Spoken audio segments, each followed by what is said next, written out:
चलिए अब रुक कर लेते हैं अगली खबर का। एमपी की आर्थिक राजधानी इंदौर फिर से कोरोना का हॉटस्पॉट बनती जा रही है।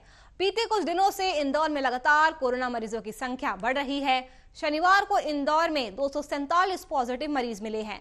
इसके साथ इंदौर सेंट्रल जेल में भी 12 कैदियों की रिपोर्ट कोरोना पॉजिटिव आई है। उसके बाद से जेल में हड़कंप मच गया। कोविड-19 को नोडल अधिकारी अमित मालाकार ने बताया कि पॉजिटिव कैदियों के संपर्क में आए कैदियों के भी सैंपल लिए गए हैं। साथ ही पॉजिटिव मरीजों को अलग बैरक में शिफ्ट भी किया गया है ताकि संक्रमण का स्तर कुछ कम हो सके। पहले दिनों 150 कैदियों के सैंपल लिए गए थे, जिसमें 12 कैदियों की रिपोर्ट पॉजिटिव आई। कोरोना के बढ़ते मामलों के बीच उन्होंने कहा कि हमारी कोशिश है कि अभी हम सैंपलिंग बढ़ाएं, साथ ही लोगों को मास्क और सोशल डिस्टेंसिंग के प्रति जागरूक भी करें। तो इंदौर एक बार फिर से कोरोना का हॉटस्पॉट बनता जा रहा है, जहां जेल में कुछ कैदियों की रिपोर्ट भी पॉजिटिव आई है। पॉजिटिव मरीजों को अलग बैरक में शिफ्ट कर दिया गया है ताकि संक्रमण का स्तर कुछ कम हो सके।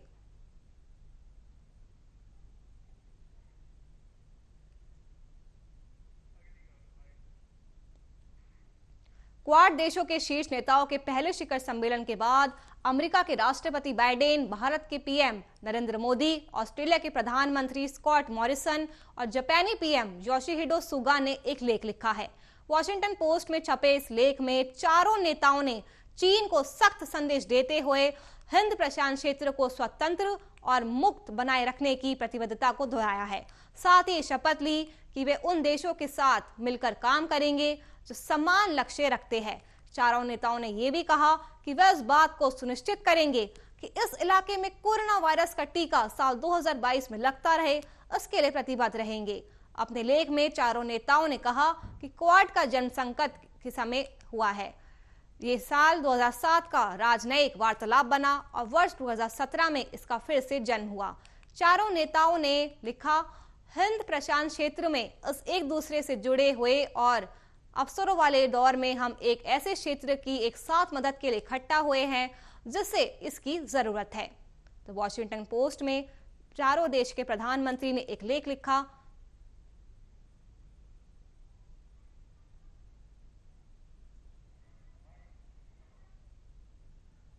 म्यांमार में चल रहे लोकतंत्र समर्थकों के विरोध प्रदर्शन को बंदूकों के बल पर कुचलने में लगी सेना ने क्रूरता की सारी हदें पार कर दी है।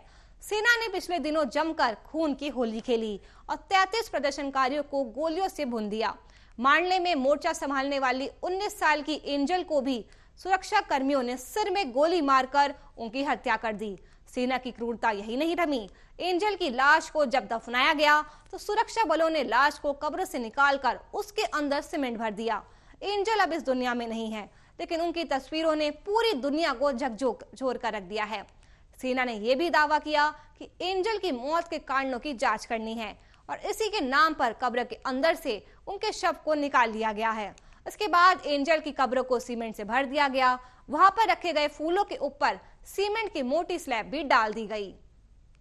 तो म्यांमार में लगातार सेना जो है वो प्रदर्शन को रोकने की कोशिशों में जुटी हुई है। उन्होंने एंजल नाम की मोर्चा संभाल रही लड़की को भी मार डाला, जिसकी जांच जारी है।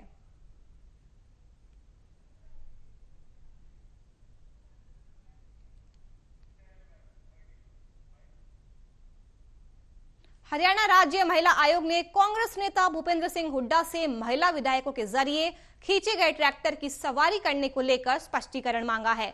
आयोग की अध्यक्ष प्रीति भारद्वाज ने इस संबंध में खबरों का हवाला देते हुए हुड्डा को एक पत्र लिखा है। हुड्डा हरियाणा विधानसभा में विपक्ष के नेता भी रह चुके हैं। हुड्डा ने ईंधन की कीमतों में वृद्धि के विरोध में राज्य विधानसभा जाने के रास्ते में पार्टी विधायकों के जरिए खींचे गए एक ट्रैक्टर की सवारी की थी। अंतर्राष्ट्रीय महिला दिवस था और इस अवसर पर हरियाणा विधानसभा में दिन की कार्यवाही की अध्यक्षता सभी दलों की महिला विधायकों ने की थी। हुड्डा पार्टी के कुछ विधायकों के साथ ट्रैक्टर पर बैठे, जबकि कुछ अन्य कांग्रेसी विधायकों ने ट्रैक्टर को रस्सियों से खींचा। हरियाणा के मुख्यमंत्री मनोहर लाल ने इस घटना पर भी अपनी पीड़ा व्यक्त की थी और विधानसभा में कहा था कि महिला विधायकों के साथ ये व्यवहार बंधुआ मजदूरों से भी बदतर था। भारद्वाज ने पत्र में लिखा है कि पूरी दुनिया को पता है कि इस दिन को अंतर्राष्ट्रीय महिला दिवस के रूप में मनाया जाता है और इस घटना ने पूरे देश को स्तब्ध कर दिया। तो हरियाणा महिला राज्य आयोग ने भूपेंद्र सिंह हुड्डा को पत्र लिखा और उनसे महिला दिवस पर ट्रैक्टर खिंचवाने वाली घटना पर स्पष्टीकरण मांगा है।